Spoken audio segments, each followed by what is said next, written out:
problema na lumabas sa contamination sa ating bayan.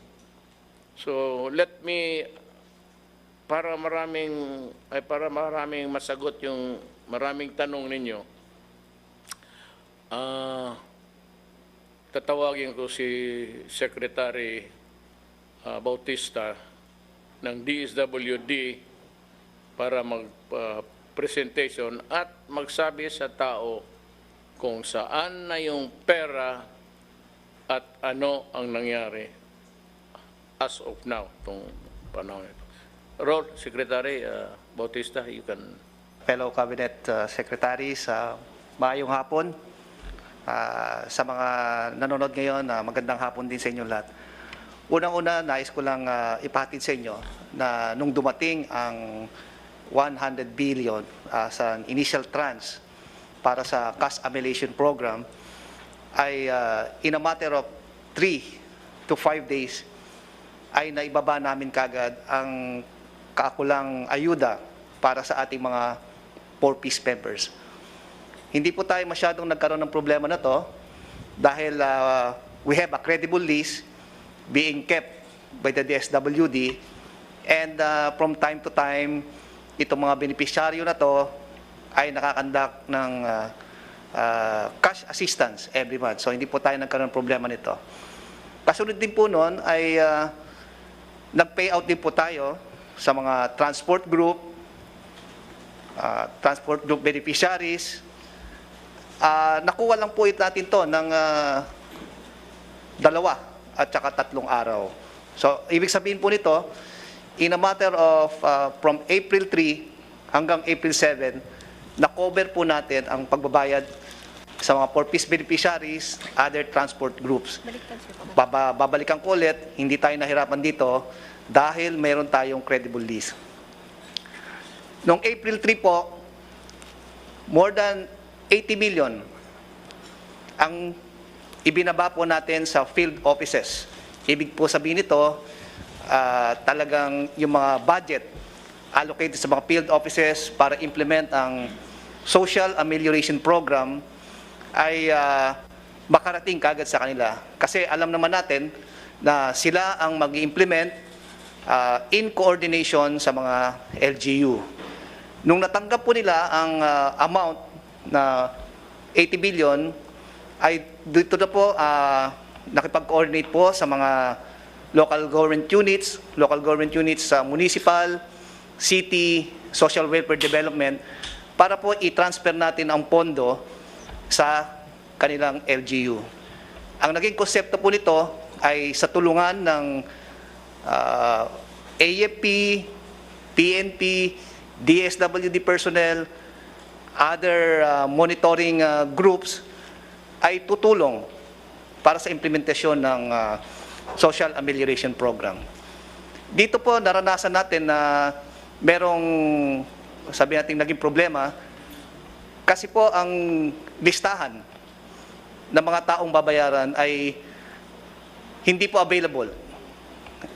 Siguro, ang in-expect po namin noon na ang LGU, dahil alam nila ang kanilang constituents, ay they have the profile, the names, the work, and other livelihood activities ng kanilang mga nasasakupan. Dahil po hindi rin nila masyado kabisado o sabihin natin ding may kakulangan sa mga listahan na yon, dito na po nagkaroon ng problema. Pero kung tutusin po natin ay ito po ang unang pagkakataon na dumaan tayo sa sitwasyon na to. Kaya naniniwala po na sa unang sitwasyon na to, masasabi kong walang perfect na sistema. But as we continue to engage the LGU, municipal, city, social welfare development offices, we were able to identify and determine what are the gaps and the shortcomings. And hopefully in due time, we will be able to have it distribute the cash amelioration systematically and orderly. Nais ko lang i-emphasize dito para sa kalinawan ng lahat na ang cash amelioration program ay intended po para sa pamilya. Uulitin ko po, ito po ay intended sa pamilya.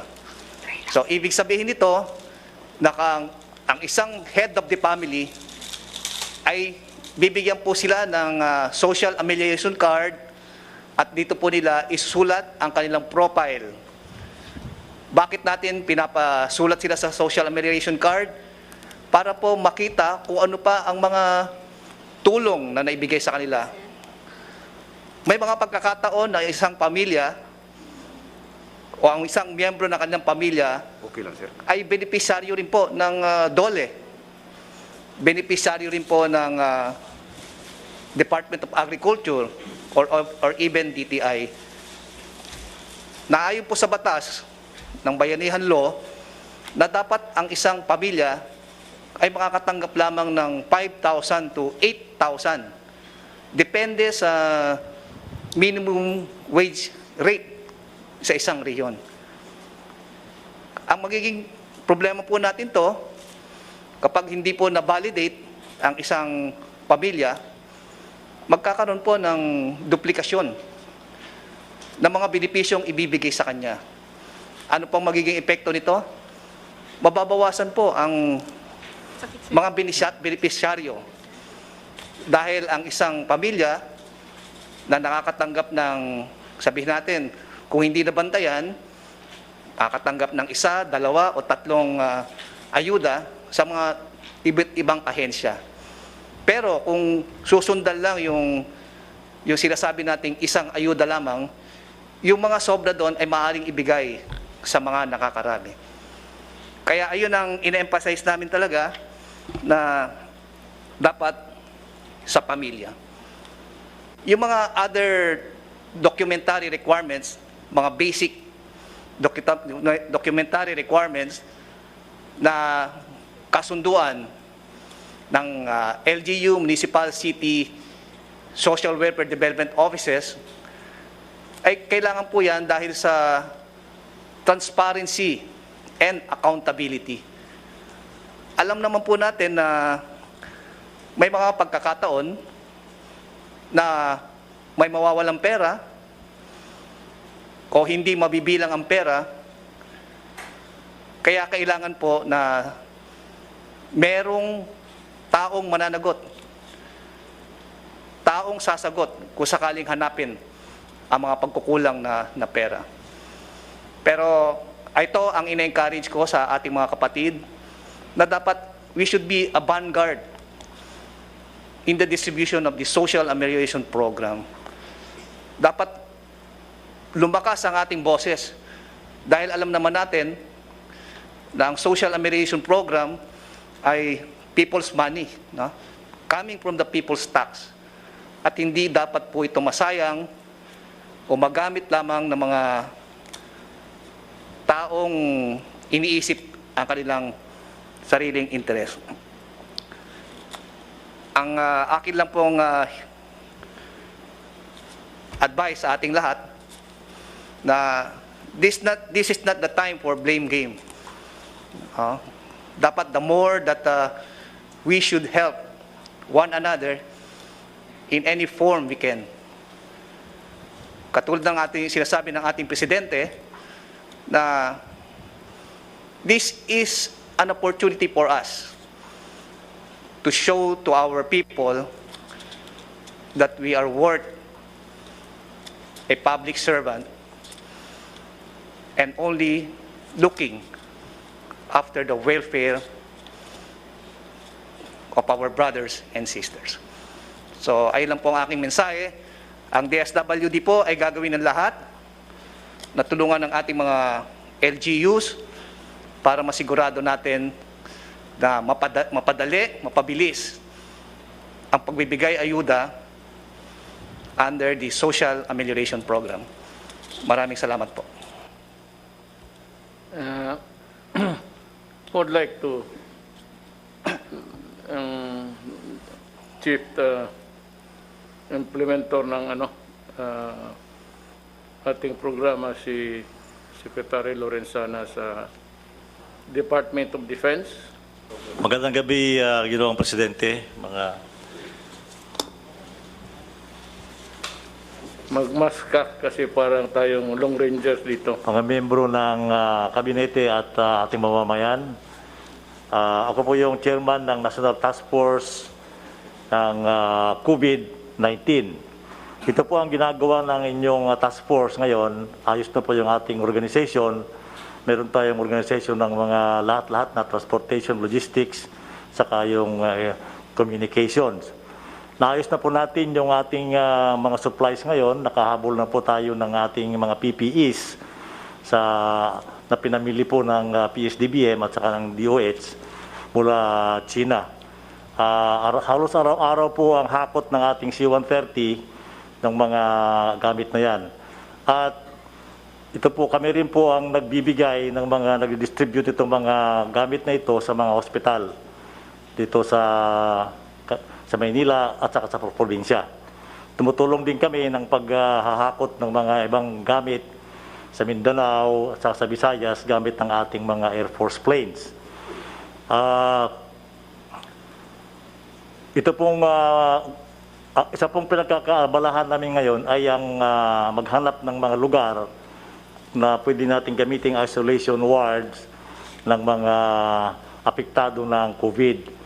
Marami na tayong nakita rito, yung World Trade Center, yung PICC, yung Rizal Memorial Coliseum, yung Tala, lahat ng QI, handa na po yan. At saka kahapon, nagpunta kami doon sa Philippine Arena ng INC ng Iglesia ni Cristo at kami nagpapasalamat kay kapatid Eduardo Manalo kasi inoffer niya yung kanilang facilities na kung magagawa natin yon ay 2,000 beds ang ating magagawa roon. So wag po kayo mag-alala, kami po ay mayroon tayong mga tao na mamahala ng mga dapat gawin ng ating probinsya. Kami po ang taga-implement lahat ng mga gagawin sa lupa. So wag po kayo mag-alala at kami po nandoon ng araw-araw at 24 hours a day. Maraming salamat po.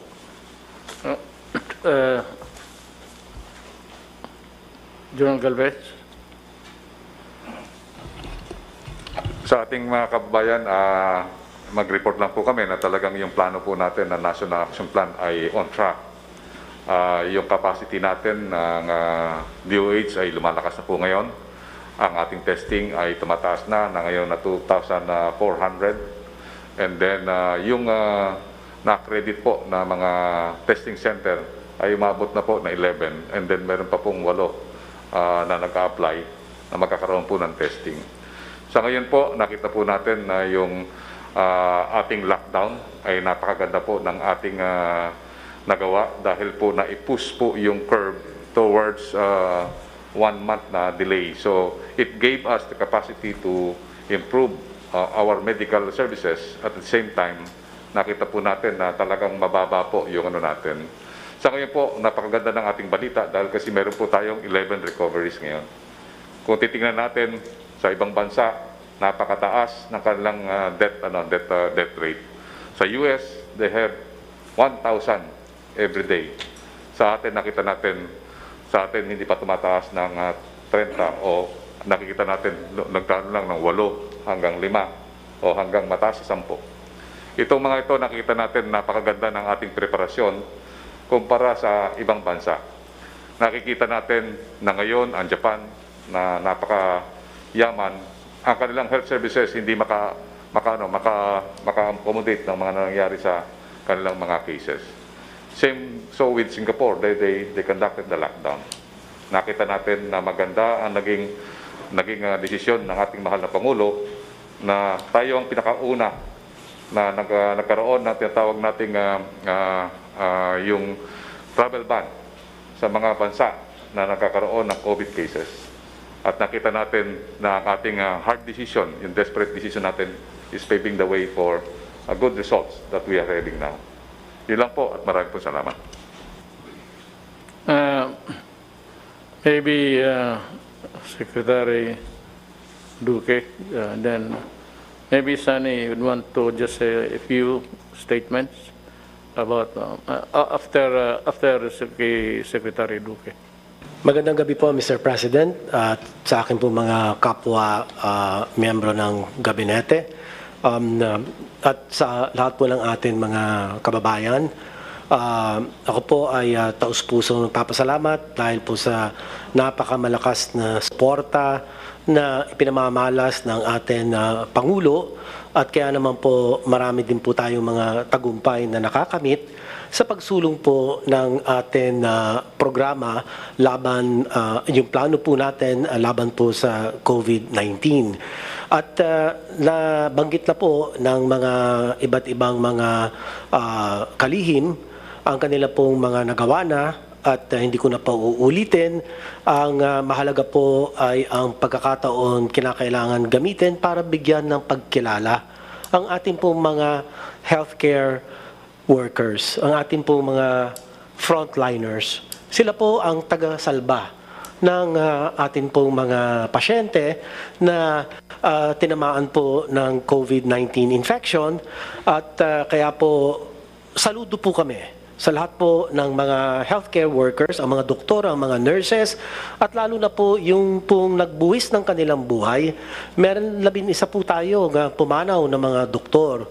At ito po ang masasabi ko, wala akong katumbas ang inyong kabayanihan at ang inyong pong sakripisyo sa pagsalba ng buhay na mga naapektuhan po ng COVID-19.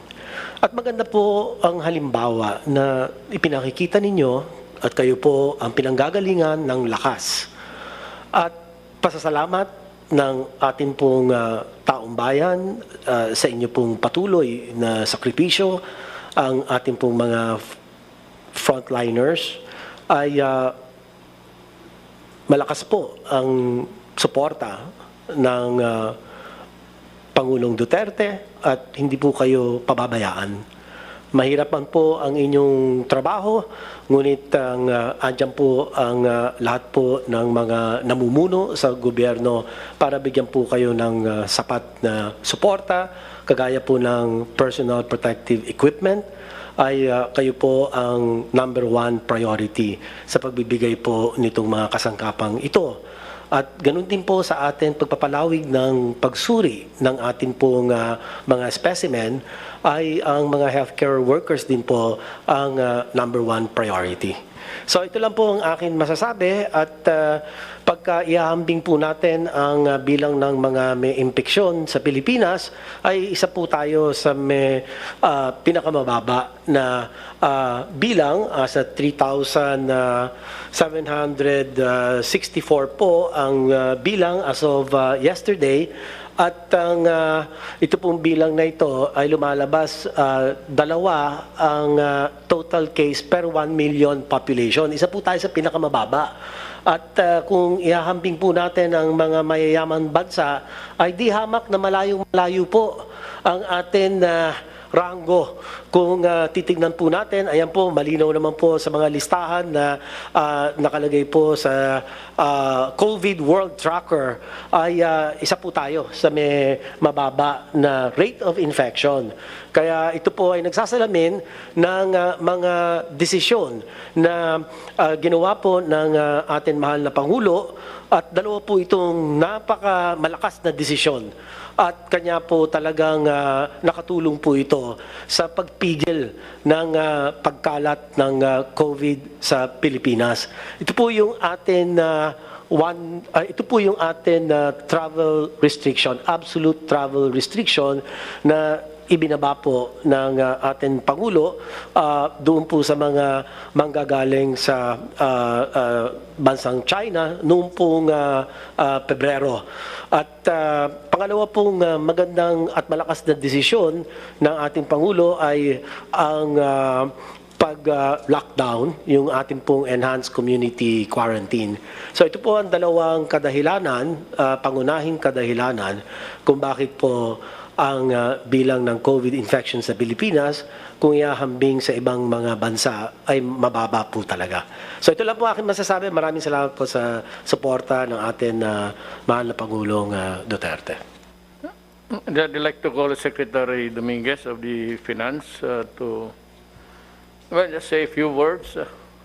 Still, you have said a lot, but you might want to just give a statement to this meeting.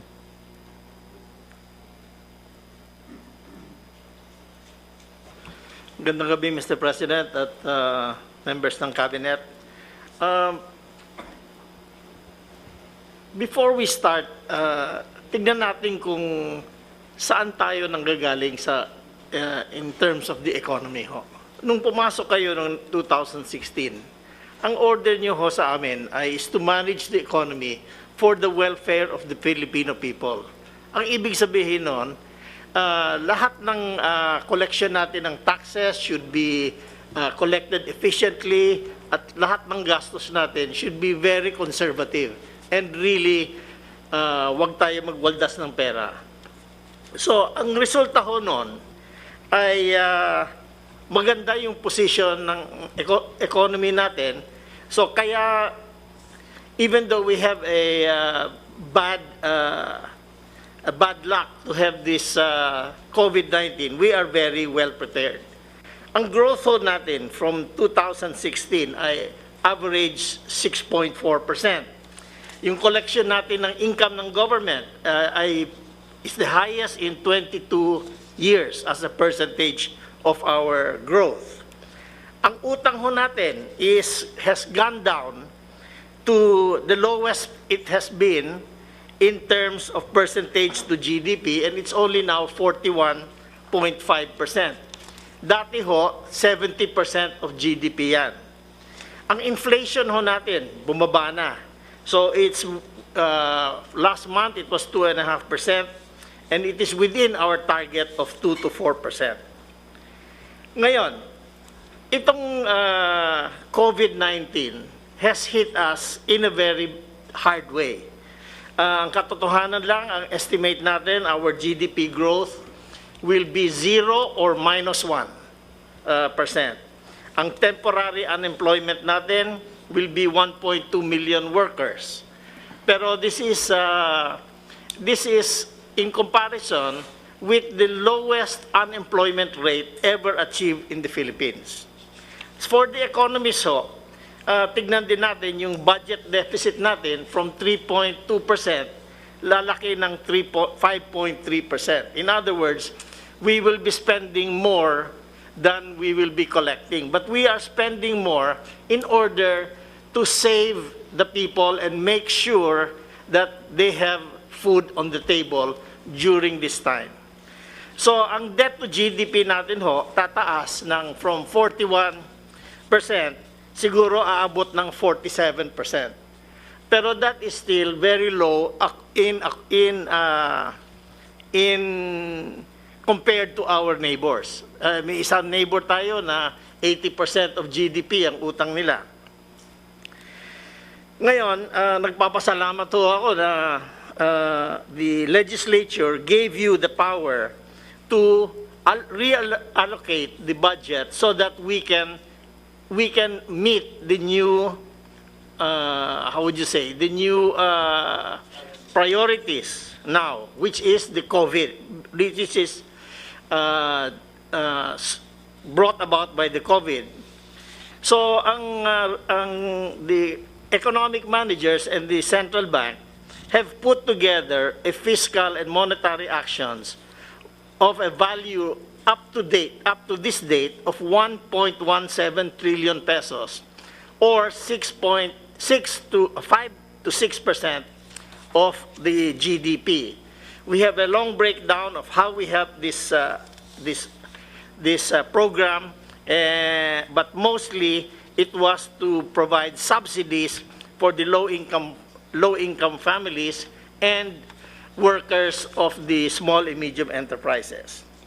We also spent a lot of money, about 600 million pesos for health care and COVID items. And the central bank has provided 830 billion pesos in liquidity for the economy.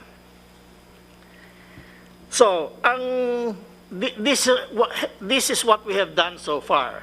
Ngayon, right now, we are working on our recovery or our bounce back program. But to do that, we have to analyze first what is the damage to the economy.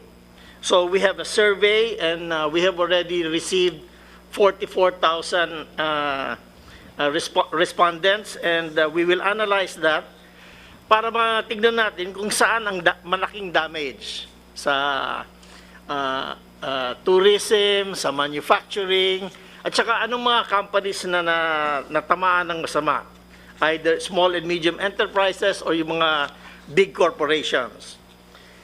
So we are also coming up with the program to continuously borrow more money to support the Philippine economy and our fight against this COVID. Right now, tinatap natin yung mga kaibigan natin sa ADB at saka sa World Bank. And we will probably be borrowing mga 5.6 billion US dollars from them. Kung kulang pa ito, we will go to the commercial market.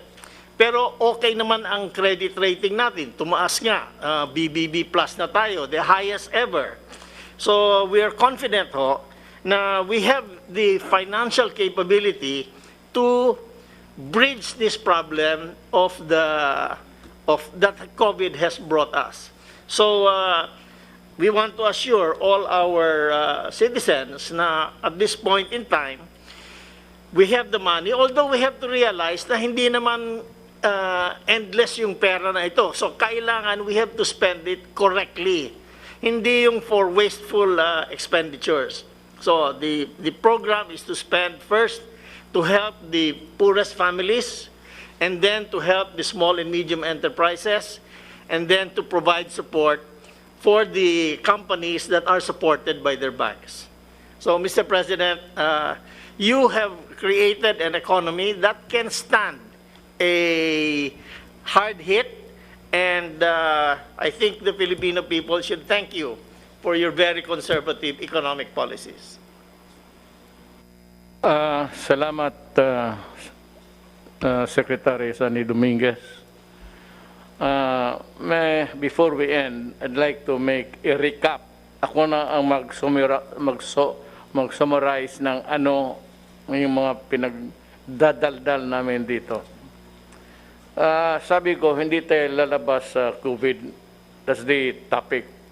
At yung mga problema na ibinigay ng COVID sa Pilipino. One is that marami na pong report sa akin na yung mga taong ngayon na nagtitira sa upahan ng mga bahay ay they are being pressured to pay. Alam mo, lahat tayo nawalaan ng income. So, I'd like to ask the owners na kung maaari, yung sa lote, to suspend yung sa bahay, wag mo munang hingiin kasi wala talaga, okay naghihirap ngayon. And whatever na ang nasa kamay ng mga tao ngayon, they are saving it for the last day, the rainy days to come. Nandiyan naman yung tulong, pero ito ang gusto ko ninyong maintindihan. Yung pinagdadaldal ng isang congressman na ulol, torpe, na may 300 billion binigay ng Kongreso, hangin ho lahat yan. Wala pa yung pera na yan dito. Yung budget for next year, we are preparing it now. Yung budget na pinapatakbo natin was prepared last year. But COVID was not included in that budget. So yung sabi ko na 300 billion, yun yung mga sinabi ko na iwalag masyadong proyekto na walang siguro, or projects, sabi ko, that cannot be completed during my term. Sabi ko sa kanila, Wendell Abisado sa budget, and Sunny Noset is from Davao, Congressman Nograles, na nabi ko sa mga tao ko, last year, mag-isip kayo ng budget that can be implemented at matatapos sa termino ko. Ayaw kong lumabas sa opisina na mayroong mga project na hindi natatapos. Kaya kung hindi lang man importante, ang suggestion ko sa Finance, kay Secretary Dominguez, is be sparing. Yun na lang mga projects na talagang makikita mo at matatapos natin at makita ng mga tao. Kaya yung nakikita ninyo ngayon, yung madaan kung anong nakikita ninyo, yun yung projects na nakaantala sa budget that was prepared last year. Yung pera na yung para sa COVID, hindi yan pera na kukunin pa. Yan ang nireserba ni Secretary Dominguez na may pang buffer zone tayo at may maiwan tayong pera bago tayo umalis sa gobyernong ito. Yun ang totoo dyan. Ngayon, yung pera na sinasabi ng tong ulol na abogado naman sana, pagkatorpe po. I think your brain is melting. You're a lawyer, bagay. Economy man ito. Saan ka nag-aral, ewan ko.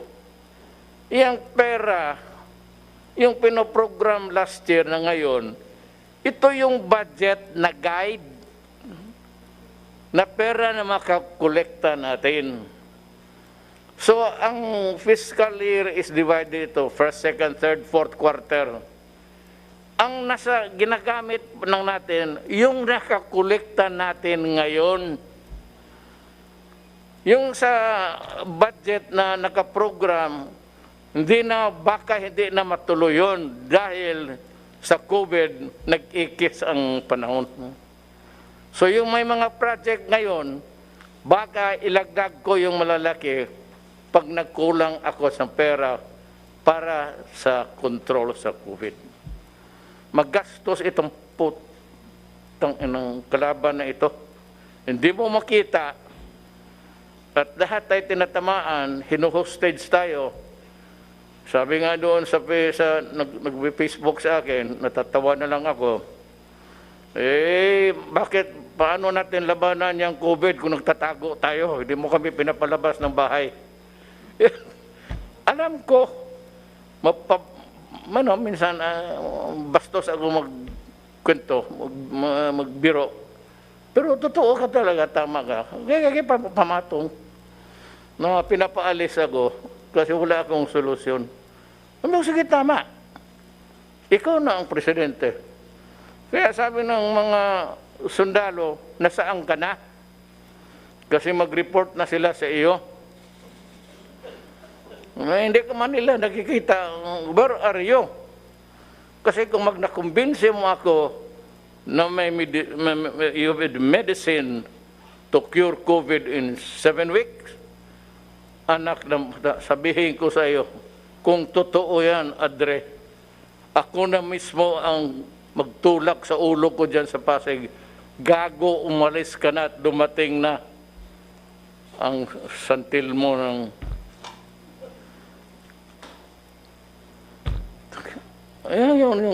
what is so exasperating is that we are trying our best. Sa limitado natin, sabi nga ni Secretary Dominguez, may pera. May gobyerno Kaso lang, hindi ito para sa lahat ng panahon. So, kasi bakit masabi mo, wala tayong kinikita ngayon. Ano yung budget na sinasabi niyang intelligence fund, wala pa yan. Kukolektahin pa yan para sa second quarter at magkolekta para sa third quarter. Hindi yan, pagkaintindi kasi, pag naniniwala ko sa mga ugok na yan, na yung 300 billion nandyan, o ito Duterte, o Kongreso, 300 billion, iyo yan. Sige, kaso, hindi ho ganon. Alam mo bakit? Wala pa yan. Ginusto ko man, hangin pa yan, magaganon ako sa ere. Kasi wala pa. Ang budget, ang guide, prepared last year, ang budget nga. Pero yung pagpatakbo ng what's inside the budget is really the money that will be collected by the finance people ni Secretary Dominguez. Wala pa yan. Kung sabihin na saan ang pera na 300 billion, ewan ko kung kaninong bayag mo yan makuha. It's not there. Magkukolekta pa ako ngayon. Masunod ba yung collection mo? Hindi. Bakit? Wala na. Ang ekonomiya patay. Walang negosyo. Walang nagbayad. Wala yung nagtatrabaho na kaltasan yung sildo nila. There's no source of income now. Except may perhaps yung fixed assets natin. Yung mga lupa, may mga building, yun. Pero aside from that, the big money, ang sabi ko, ang gobyerno hindi nag-iimprenta ng pera yan. Ang gobyerno gagastos lang sang-ayon sa ekonomiya mo. Economy is really yung GDP na sinasabi na dito. It's actually income. At paano kaltasan ang pera mo, ang income mo, sa mga utang mo, dyan kunin. Ang utang mo, GDP. Ang utang mo, marami kang utang, hindi marami kang babayaran, walang matira. Minsan meron, kukunti na lang. But what is important really is, makinig kayo kasi, alam mo, kung hindi kayo makinig, and if you persist on listening to the idiots of this world, itong mga Pilipino, talagang madali ang pagbabagsak natin. So you listen very carefully because we are trying to save not only the economy but the country. Help the country alive. I am not asking you to help the economy. Wala kayong maitulong pati ako. So you just try to, do something that is not precipitate statement. That would cause trouble na manggaling doon ang problema kasi mahirapan na tuloy tayo. Pero kung gusto yun nila ang mangyari, sabi ko sa akin, it's up to the Filipino people. If you decide to listen to the insane, Amatong and company, pati yung congressman dyan, pwede doon kayo.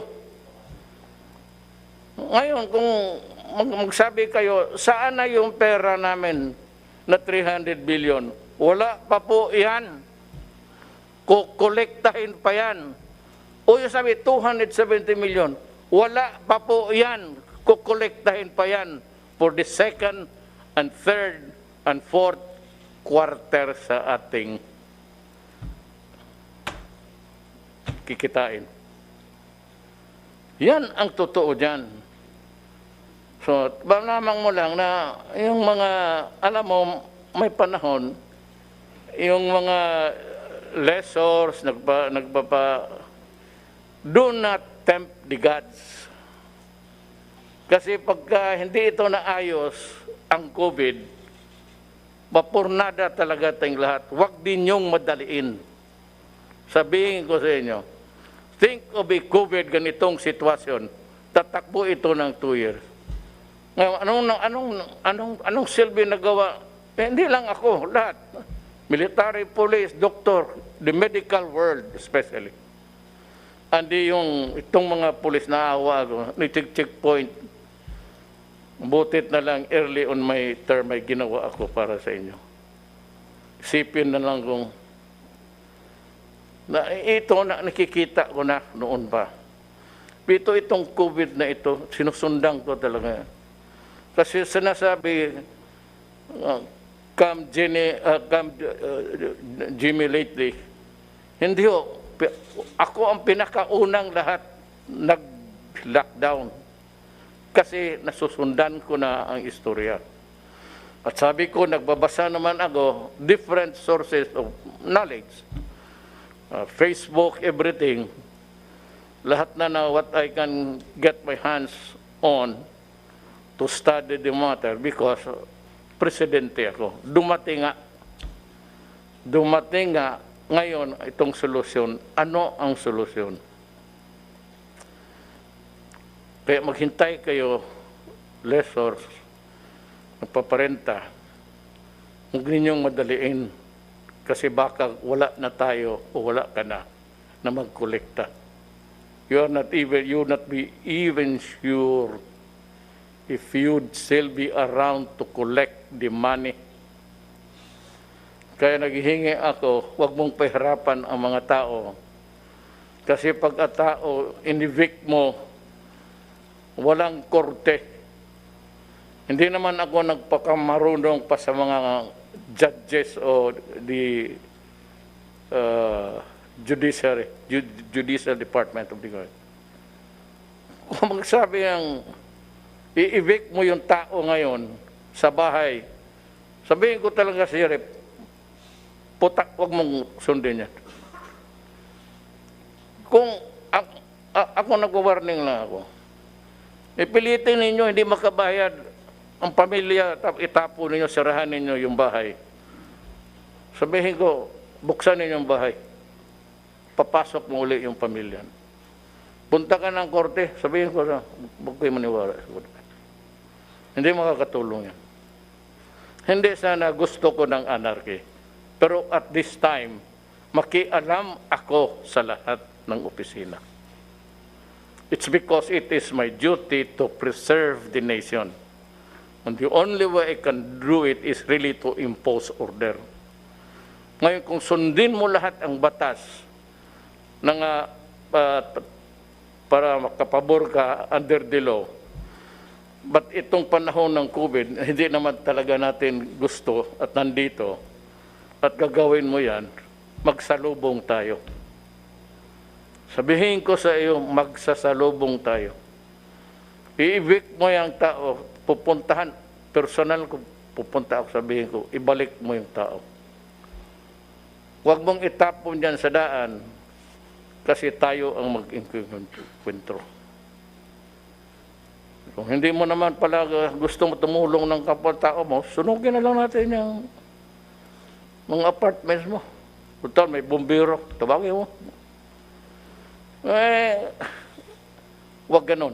Huwag ninyong i-pressure. Ayaw kong gustong magsalita na ganito. Parang hold upper. Pero if you interpret it that way, hold up talaga ito.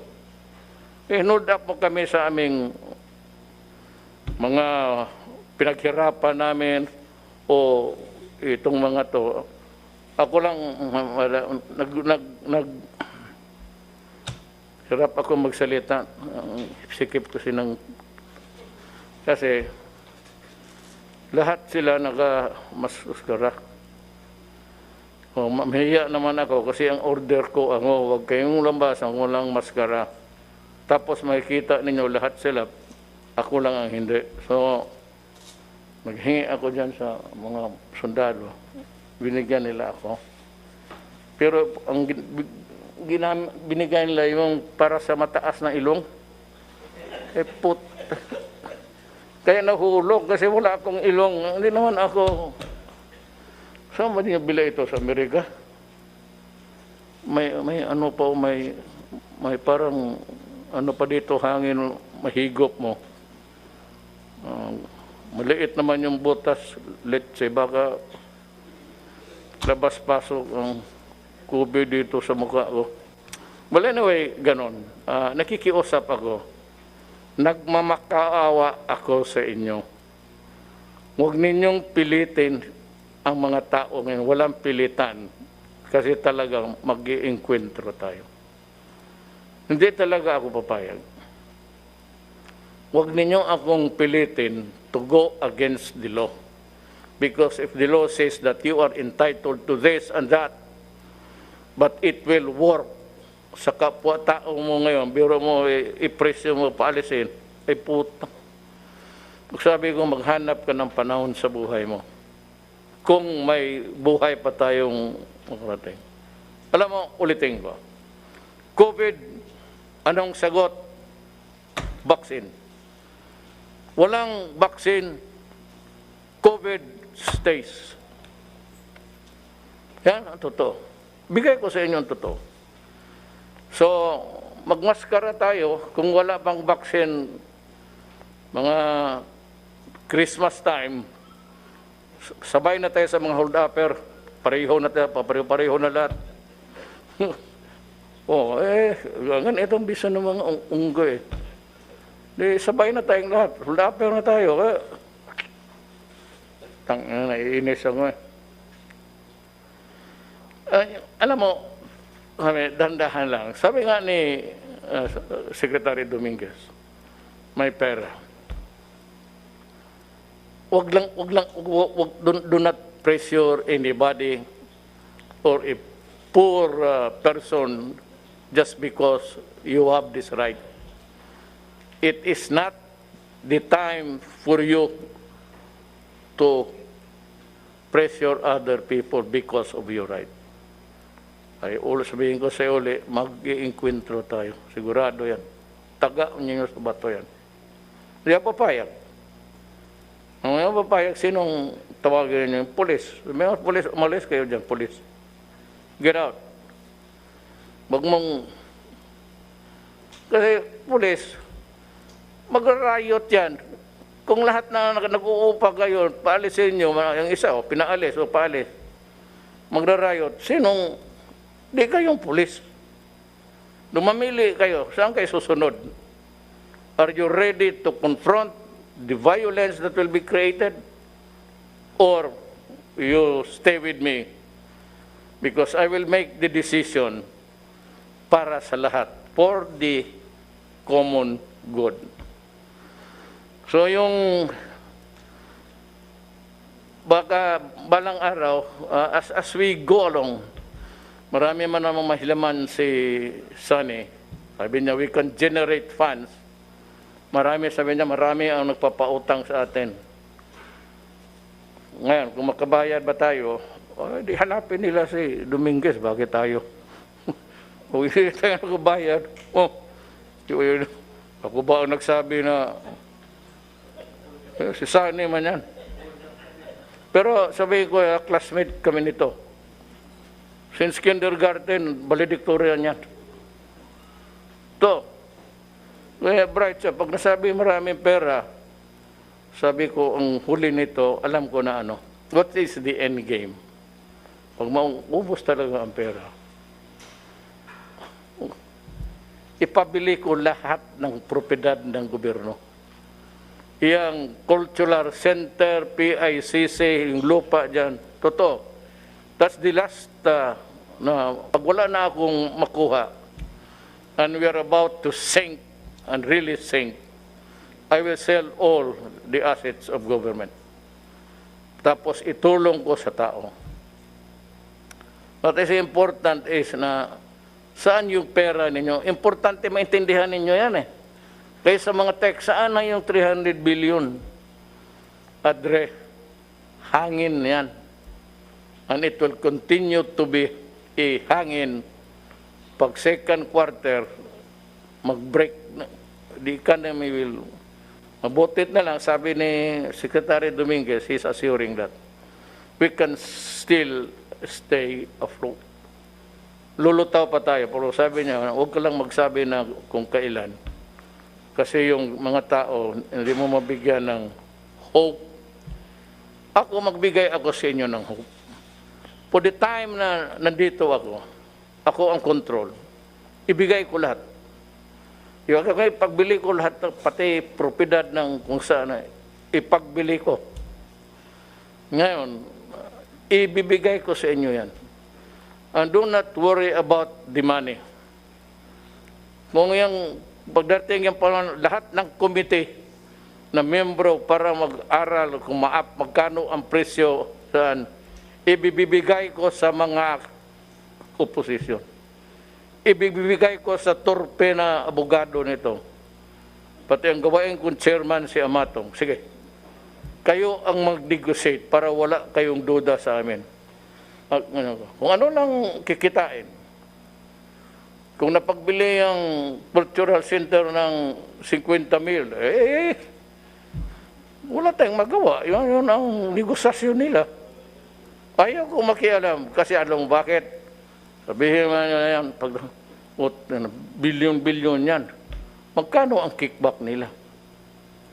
Kaya gusto ko lahat ng negosasyon, kung may pagbili man ako, if ever, if at all, ganito. Mag-usap kayong magkano ang valuation, magkano yung renta dyan sa mga complex, magkano ang bayad nila. Bigay ko yan sa siguro 5, dawala lang ang membro na taga-gobyerno. Sige, kayo ang mag-negotiate. So, uli, yung sabi nga nila, hindi yan individual, be counted by families. Kayo itong Pilipino. That is a lesson, there's always a lesson to be learned. May leksyon talaga ang buhay. Kaya hindi kayo maniwala, ngayon dumating yan sa inyo, kung hindi kayo, except those na nakuha talaga nila ang sakit because wala silang choice. Kaya mga doktor na matay, mga pulis, humaharap sila mga nurse, may tama silang lahat. Kaya yan sila ang pinagdadasal ko number 1. Na lahat niyang nasa ospital ngayon, yung lahat na nakipag-ugnayan sa may sakit sa mga bahay-bahay. Unahin mo yan sila, Diyos. Ipanghuli mo na lang itong akin dito kung paano mo total. Sabi ko, pag hindi, pati itong totoo yan, ha? Nandito kami sa harap ng Pasig. Balikan ko yung mga sunod bibigyan. Outside of yung nakalista na sa budget. Yun lang ang budget. Yun yung mga pangalan na sa barangay list. Kaya pag wala ka doon, hindi ka talaga mabigyan. Ngayon sabi mo, paano kami, Mayor, patayin mo kami sa gutom. Well, the men on the ground will know. They're human beings. Rule, puro general to General Bautista, General Rosena, and General Galvez. They will look for a way to help you. Hindi ka na hinanapabihan. Yung talagang nawala sa linya, you also might want to take it up with your mayor or barangay captain. Ang pag-asa natin is including UP. Itong atin, ipagmalaki rin natin ang mga doktor natin. Yung bright. Kasi over time, yung nag-survive kasi ng COVID, nagkaroon na kayo ng... Kasi ang COVID, hindi yan nana, hindi yan sugat. Hangin yan nasa hangin. Ang problema noon, kung maghintay ka lang mag-atse, tapos kung palayo kang, ngayon, yung germs niya, nilalabas na niya, kung malapit ka, pagdating ng hangin, yung binubuga niya doon sa hininga niya, o sa gip mo, kaya maraming nagkaroon ng pandemic. Italy suffered magkano ang sa Italy nga namatay? 10,000? 15. We're trying to figure out how Sane can come up with yung mga nabawasan yung iba naman kasi nag-retired na hindi na nakapag hanap buhay. Yung iba, nag-asa lang kasi yun ang propiedad ng nanay pati tatay nila. Hindi nang magtatrabaho. We are looking for a way how government can help. Pag mag-asa lang tayo na sabi ni, anong ibig sabihin ni yung credit rating natin, BBB, B plus, ibig B plus, yung ang one of the highest na magpahiram sa atin kasi marunong tayo magbayad, marunong tayo maghiram at marunong tayo magbayad on time. Kaya yung sinasabi ni Secretary Dominguez, ang credit rating natin is B+, which is halos nasa A na. So, magkano utang natin? Well, it could go into trillions. But ang Japan is 300 trillion ang utang. Pero gumagana sila kasi ang ekonomiya nila, they have the capacity to pay. Baski trillion, ang kumikita naman sila ng trillion rin. Ang mga taga-UP natin, yung gumaling na, nagkaroon na yan sila ng antibodies. Ibig sabihin, matatag ang antibodies nila. Matanda, bata, wala, babae, lalaki. Pag nag-survive ka ng COVID, ibig sabihin yung antibodies mo, yung panlaban mo sa virus nasa iyong katawan eh. Hindi antibiotics, hindi penicillin, hindi biologic, hindi lang. Ang katawan mo mismo ang mag-produce ng produce ng mga sundalo, lalabanan ang COVID. Ang mga taga-UP, they are trying to figure out, mayong nakalabas na sa lahat na magmabuting loob kayo. And I think, kung ako, I should volunteer. That is the way of thanking God that you have survived. Pakuha kayo, kasi yun ang dugo ninyo, yung plasma ninyo, yun ang i-inject doon sa mga tinamaan. So, yung katawan mo, makukuha niya yun, yung dugo na kapatid mo na Pilipino, makukuha niya yan. Kasi kung mahina ka, matatanda, kagaya sa amin, I don't know if my immune system is working efficiently. Sabi nga nila, ang vulnerable, yung matatanda. So anong solusyon, Duterte? Mayor, COVID, vaccine, bakuna. Kagaya ng kagat ng aso, that's the nearest that I can think of. Pag nakagat ka ng buang na aso, pag hindi ka na injection ng anti-rabies, you will die. Sigurado yan, walang antibodies, antibodies dyan. Pag hindi ka nabakunahan, patay ka.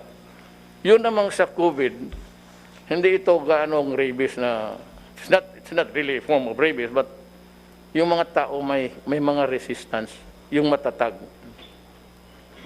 Yun yung mga tao na, hindi ko kayo iniintriga ha. Ito yung mga tao na, nandyan sa daan, araw-araw trabaho. Pero lahat ng nahigop nila na lahat na siguro yan. Kaya matatag sila. Ngayon yung iba naman, genetics. In the meantime, we help each other as one nation. Hindi ako maggano kung if you still want a quarrel, go ahead. I said there will be a time for that kung mag-survive tayo. You can keep criticizing, pero alam ng taong bayan, alam na ng Pilipino, ano itong COVID at ano yung hakbang ng gobyerno. At importante ito, I was stressing it again and again. That's why I requested the presence of Secretary Dominguez. saan yung pera?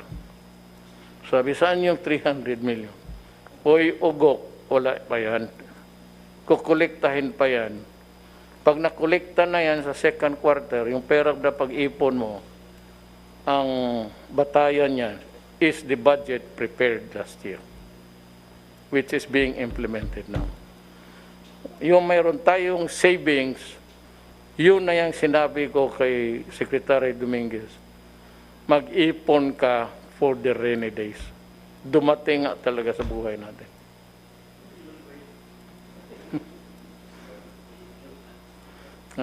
Ni rainy bagyo. Kaya nga, if you have a better idea, o yung namamakarunong makinig ninyo sa TV, o hayaan mo, sige, sabihin mo sa kanila, they can come here and I can turn over. Sabihin ko ang sa cabinet, pati kay Secretary Lorenzana, sumunod na kami doon sa kanila. Sila magpatakbo kung paano nila pa. Maraming salamat po, Pilipino. Ako po ay inyong utusan at lahat kami dito ngayong gabi. Again, salamat po.